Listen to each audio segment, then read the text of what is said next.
For our next item on our list, we have a stellar panel of industry leaders and thought experts. The panel topic is moving from resilience to risk, and how businesses need to adapt and think about the future to continue to operate securely. On the panel, we have Sir Graeme, the former director of UK Special Forces and commander of the British Field Army. We have Leslie Kipling, a chief security architect from Microsoft, who has over 2 decades experience at Microsoft, not only with Microsoft toolsets, but helping organizations respond to and investigate very sophisticated cyber attacks. So taking some of that knowledge into helping us now defend and prevent those happening in the first place. We are joined by Charlie Trimmings, Chief Information Security Officer at the Open Work Partnership. Open Work are the largest network of financial advisors in the United Kingdom. And then joining us from the US is Dr. Michael Ehrlich, Chief Technology Officer from IronNet. Do we have, just checking with our team, there's the nature of a live event, all cameras working, we are all systems go. Hello and good afternoon to our panel. If I may pose the first question, Sir Graeme, to you. We know from the cold hard statistics that cyber attacks increased by more than 300% during the pandemic. We know that hybrid and remote working has gone up to almost 50% from a below 20% number. So the world in which we live is much more dangerous and very different, if we can draw those 2 conclusions from those statistics. How should we as leaders in the field of cybersecurity challenge ourselves so that we don't just do the same as we were doing before? How do we challenge ourselves to handle and manage cyber risk more effectively in the future? Arno, thanks. It's a real pleasure to be on a panel with people that actually know what they're talking about. But let me just add my piece here. I think in many ways, Admiral Mike captured the problem that we now face, or you now face in many ways. You know, information without context is just information. I think Henry Kissinger said information with context is knowledge. And if I'm not mistaken right now, what we've done in the past, and again, it was an interesting observation you made, Arno, which saying, you know, the last 11 years has had in the top right-hand corner, cyber as in fact what I call an issue that needs to be dealt with. In many ways, what we've done or what you've done or what's been done is we've managed the risk. My view is that right now, certainly post-COVID, when we were just merely in fact trying to create resilience to manage to hold on to what we had, the opposition were seeing all the opportunities and they had time to look at, in effect, weaknesses and vulnerabilities within our systems. And so the result is that it's no longer, in my view, a case of just managing the risk. You need to lead the risk. You need to lead it. And so when you talk and you use the word leadership there, my view is that absolutely, that's what in fact people need to stand up to now. Because the reality is simply this, is the defense, you know, classic risk defense is detect, assess, respond, and learn. But it's short of what now the problem is on the other side of the hill, which is already coming at us. Their collective attacks, you know, the dark web, all the rest here, is one that is well established and you know only too well. And yet the reality is that what we're not doing is we're not looking at the part of the offensive risk, which is definitely a case that demands and requires leadership. And that requires you to anticipate. So to look, you know, Steve Jobs said, you know, you can't join up the dots in front of you.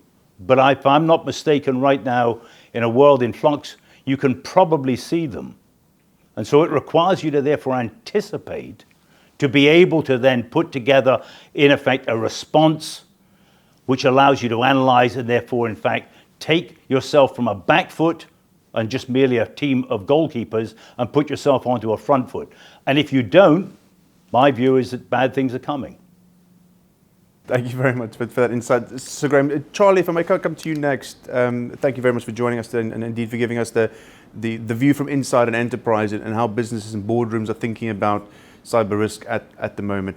How is that conversation going now? What can we do differently in our organizations to A, get things right, do better, but also win over and take our board and our senior decision makers on that journey to enhance cybersecurity maturity? Very good question. So I think some of the questions already been asked and the seed has been sown in the boardroom. So I do think they understand the fundamental concepts. I think it's becoming real rather than theoretical, and there's an acknowledgement that if they don't take steps, bad things can happen. You touched in your introductory speech that 80% of the breaches that your SOC teams are identifying are as a result of customers not having taken action on known vulnerabilities. So I actually think we do need to do more of the same that we've done before, but we need to do it better. Statistics mean quite a lot to me because I think they paint a real good picture, but 61% of all breaches last year related to stealing credentials, and 68% of organisations experienced one or more endpoint attacks. So if I can just talk about those two things to put my view in context. If I think of phishing, individuals continue to click links that appear on emails, appear to come from a trusted source. They click that link to open the document, they're prompted to enter their credentials, they do so. In doing that, the attackers then got access to their Office 365 account perhaps, and then they'll steal information or they'll commit further fraud. I've heard instances of attackers taking over conversations between solicitors and home buyers, and actually convincing the home buyers to depart with their deposit, which was needed for them to exchange. So thinking of just that one, there's three controls there which could prevent that. So end user education and awareness. Yeah, people are still clicking links. How to spot phishing emails, how to report it. We need to be testing those end users. There's lots of services out there that can do that. If they fail your test, they click the link, they need more training. Office 365, which is, I know Leslie will be familiar with this one, one of the primary solutions out there. Not just that, but other services too. It's got two-factor authentication enabled. So do you know what? Even if the attacker does get your credentials, they've not got your mobile phone. Yes, so they're not going to get access to your information and systems. And then finally, on phishing, you've got email and web proxy filtering. Yeah, we need to ensure they're configured. The services block access to malicious websites. Yeah, again, Microsoft offer that. So do all the other big competitors. We need to make sure that's been kept up to date. Same with end user device security. I won't labour the point, but patching. Systems still aren't getting patched. 0 days are being released. We're not responding to them. They're getting rolled into the normal patch cycle. Antivirus, we need to go and make sure that's working. It's kept up to date. And then finally, backups with ransomware. So it was the director, Sir Jeremy Fleming, director of GCHQ. Ransomware attacks doubled last year. We need to make sure that we don't end up negotiating to get our data back. And actually, we take regular backups, so we've tested we can restore. And I guess the point which I'm trying to make here is that none of those are new things. They've always existed beyond the last 11 years that you spoke about, and yet we're still not doing them. So we're not learning from the past. And I think there is a tendency to get transfixed on the next trendy thing, the new shiny box, when actually we need to go back to basics, which leads me to my last thing. Security operations teams need to step up to the front and become more of an assurance function. So instead of just pushing out the security patches, they now need to go and take one further step to assure and validate that those patches were applied successfully. Yeah, so that would be my view. It's not necessarily change tact, although absolutely we will have to, but actually is doing what we should have been doing before, but doing it better. Charlie, you very neatly took us there across some technology challenges, some process and controls, and actually the people and cyber awareness as well. So very neatly sitting in with our own thinking of that fundamental set of systems across those three areas. But perhaps if I could move on from that, Leslie, over to you, because clearly a lot of that is what we know already and about the risk that we know that we face. At Microsoft, your teams and your products see billions of security events daily. And clearly you've been hands-on with many of those and advising corporates both reactively and proactively.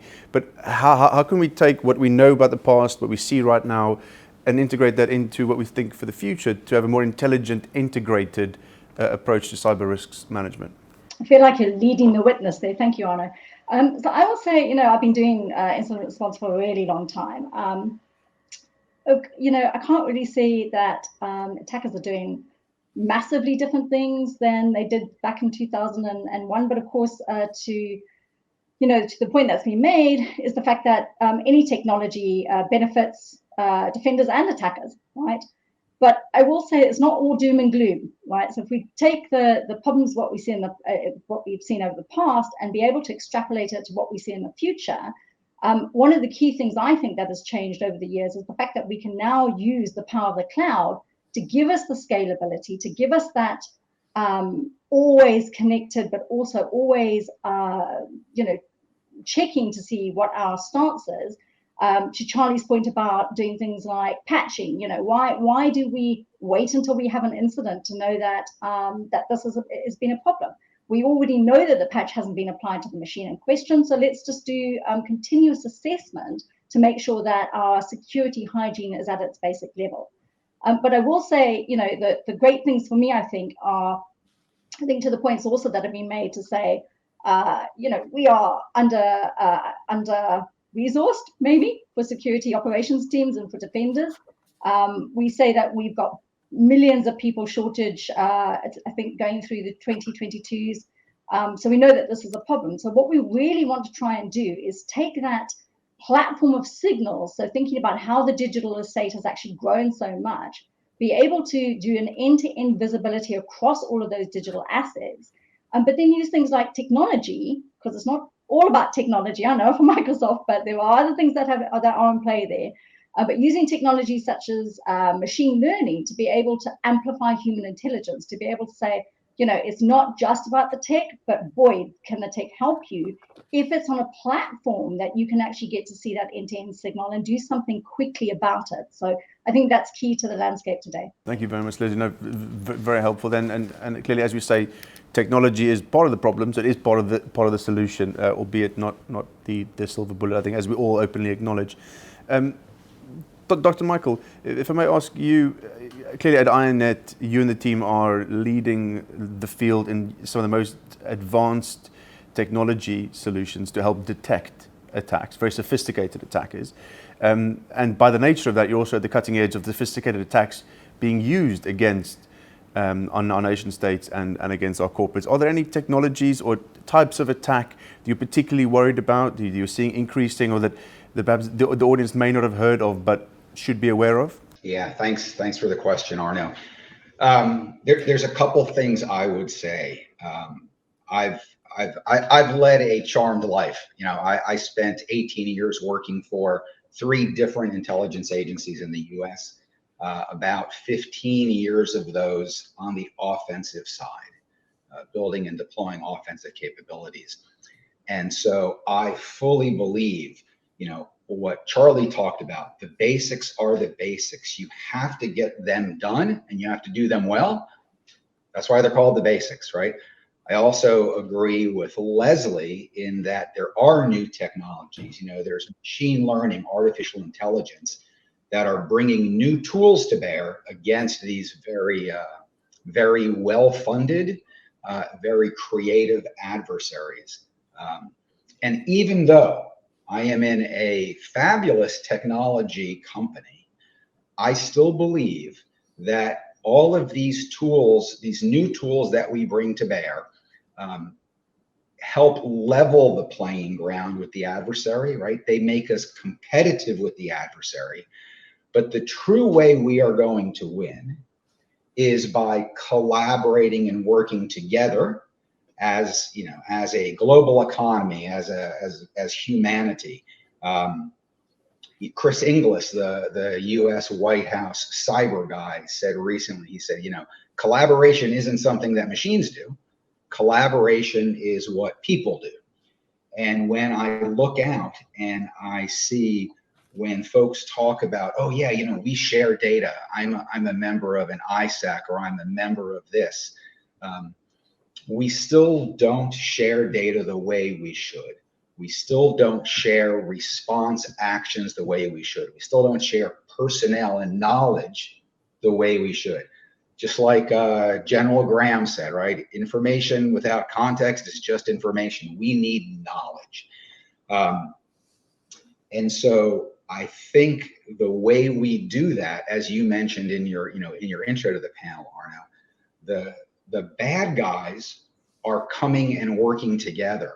I really worry about the time when the real nation state actors, I'm always worried about the criminals, but I'm worried about the nation state actors, right? When Russia and China agree that together in cyberspace, they can launch attacks that are mutually beneficial to them, right? Imagine bringing, both of those powerhouses together. And so I think we as a world need a way to make sure the basics are done and to just simply drive better collaboration and context. Sharing, to me, most of what I see in the industry is still like kids in kindergarten. I want what you have. And if I have it, I don't necessarily want it to give it to you. And then finally, when I get what I want, I look at it, I'm like, well, that's really not useful, right? I still feel we're in the kindergarten stage, and we need to grow up as a community and figure out how to truly collaborate. Thank you very much, Michael. I think perhaps that I'll throw that straight back into the panel to make that the first question for the panel to have a stab at it. How do we improve collaboration amongst inside organizations, amongst peers, amongst competitors in some industries? How do we promote collaboration for the greater good, for the defense of our digital economy? For me, I think it's about selling the benefit. Everything comes down to a sales pitch at the end of the day. And we've already touched on there being a skills gap, and cyber security is in demand. There's not enough of us to go around. I think we need a little bit more of a sales pitch where ultimately every single employee in the organisation, that's certainly what I'm aiming for, where I'm currently working, becomes an extended member of that security team. So from an organisational standpoint, ultimately every single person's got a direct responsibility for security. I'm absolutely a supporter of having these collaboration meetings where we can actually go and share experience, expertise, and in a safe way, right? Not where we're going to go and say we've suffered a security breach and that's a negative. Actually, we've suffered a security breach. We did everything right. We still got caught. An organisation should be able to have a method to be able to go and communicate that in a safe way, such that the rest of the industry can learn from it. Arno, I'd have something to add, which would be that I think that you've got to raise the level. You've got to take it up another level. The point's been well made, and we know the last 11 years is that the basics are still not really sorted. Companies can do that. Organizations can do that. By themselves, by just paying more attention to those three, the technology, the people, and the processes to get that right. But if you want to raise the game, then I sense you have to then move into that space, which in fact Mike was talking about, which is the idea of collaboration and then a collective defense, of which you've then got to reach out to, in fact, a trusted partner.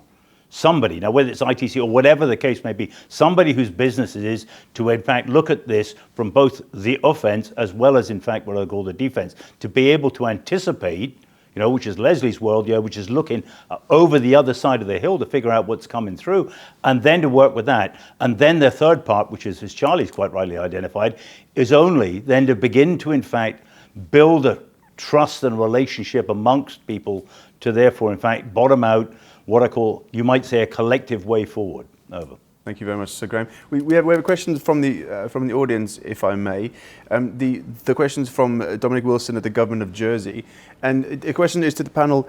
We're hearing more and more about artificial intelligence being weaponized and deployed inside cyber attacks.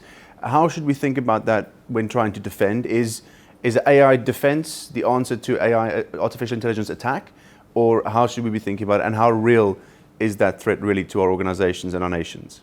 So I'll answer that. Yes, whatever, as I said, whatever technology we come up with from a defense perspective, we can also see from the attackers using that. So the ability to be able to hijack machine learning is something that we've seen these guys go after. And of course, what that does give them the ability to do is very quickly weaponize their attack.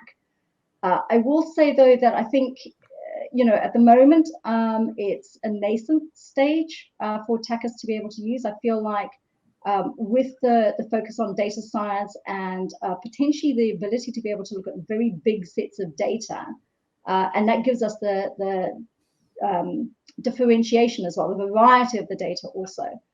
It means that we can focus really on making sure that our data scientists are looking at how you would attack these models and what we can do to be able to prevent them from being compromised that way. But I think you're right to suggest it as an issue that we're going to see going forward, because as customers start to bring their own machine learning models, again, to the point that's been made, if we're doing something quickly without building or thinking about the security aspects of it, potentially we're giving attackers access into our environment. Any of the other panelists have a view on the use of artificial intelligence in attacks and defense? Yeah, I'll chime in.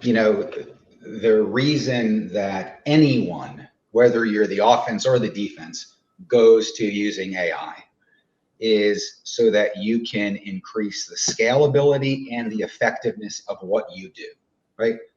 That's why AI is there. And the adversaries can use that on their offense, on their attack, right? To change the apparent vector coming in at different organizations at different times, which makes it very hard to detect. It allows attackers, even when they are learning and building malware to exploit new vulnerabilities, right? It gives them new tools to find very complex strings of events that, when strung together, allow them to get in, right? It allows them to do that faster than they ever could manually.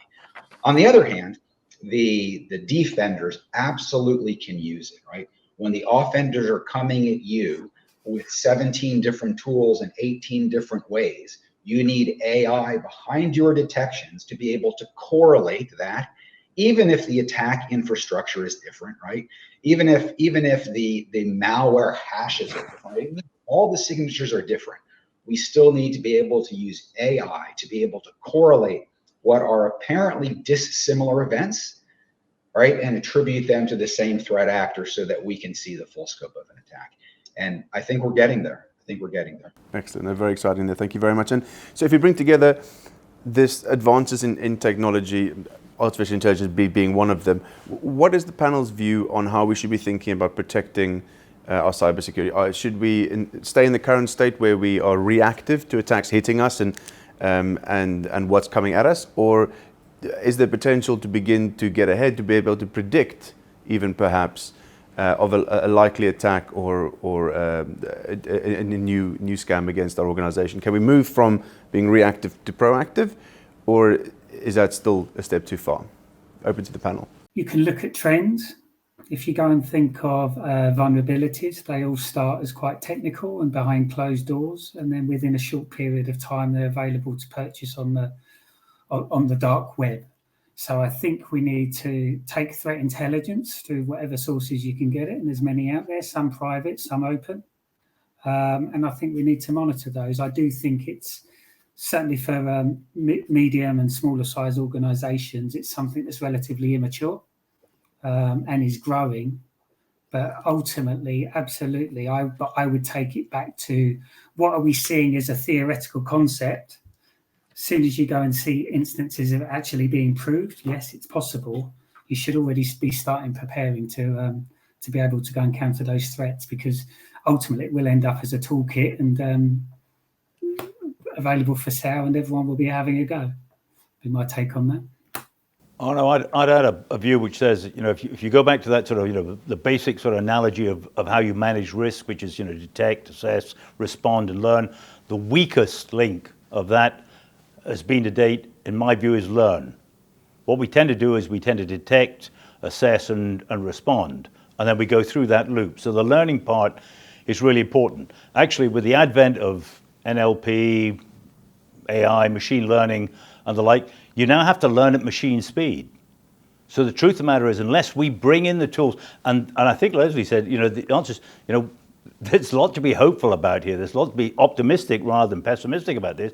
You know, the answer is we work with the large government agencies who are capable of understanding what's on the other side of the hill, what's coming. And therefore, in fact, the idea of being able to anticipate without necessarily sort of, you know, defining exactly what that's going to be, but be able to build up a response and or a reaction to or a way of looking at what is in fact an anticipated problem is well within the gift of organizations, companies, and nations. Yeah, what we need to do is then make that link, that communication, that shared consciousness a reality, and therefore, in fact, begin to partner in a way which genuinely raises each and everyone's game. Because, as I said, the situation is just going to get worse for everyone. Over. Thank you very much, Sir Graeme. And indeed, Charlie, Michael, Leslie, thank you very much for your participation on this very interesting panel. I know it's been really appreciated and some really interesting insights that I know we'll like to pick up with you going forward. But thank you very much. It's been a pleasure to have you.